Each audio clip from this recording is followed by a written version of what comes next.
Шабан ай касиеттүү айлардын бири. Пайгамбарыбыз бул айга ушул айда береке бергин деп өзү дуа кылган. Рамазан айдан алдын бул фарыз намазга даярдыктан мурда алдына сүннөт окуйбуз го. Кудум ошондой эле фарыз орозодон мурда нафил сүннөт орозону кармаган ай. Бул айдын касиети пайгамбарыбыз көңүл бурат эле айды санаганга, Рамазан айга даярдык көргөнгө, Рамазан айга я Алла амандыкта жеткире көр деп дуа кылганга Шабан айдын мааниси өтө улуу. Бараат кечеси Шабан айында.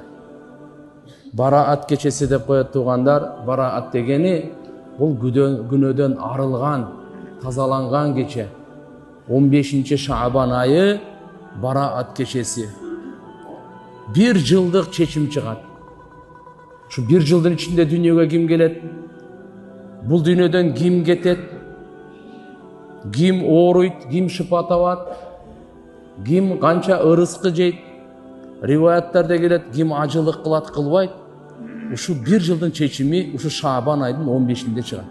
Пайгамбарыбыз Мухаммад алейхиссалам ар айдын 13, 14, 15 айямы бияд ай толгон күндөрү орозо кармайт эле. Мүмкүнчүлүгү бар адамдарга.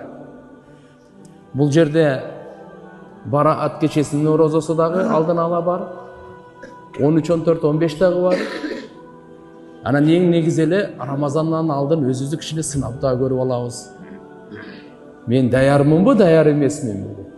Орозого, түнү турганга, саарлык жегенге аракет кылайлы. Ушундай касиеттүү улуу түндөрдө Алла Таала бенделердин күнөөлөрүн кечиремин. Бирок кек сактагандардын, дайыма арак ичкендердин, ата-энесине ак болгондордун күнөөлөрүн кечирбейм деген риваяттарда келет. Ошон үчүн биз күнөөлөрдөн тооба кыла турган, өзгөчө бири-бирибизге болгон мамиледе, ылдыйөдө капа кылып, көңүл оорутуп, ушундай болуп калса, бири-бирибизден кечирим сурашып алайлы. Болбосо мындай касиеттүү улуу түндөрдө дагы кечирилбей калганын коркунучу бар.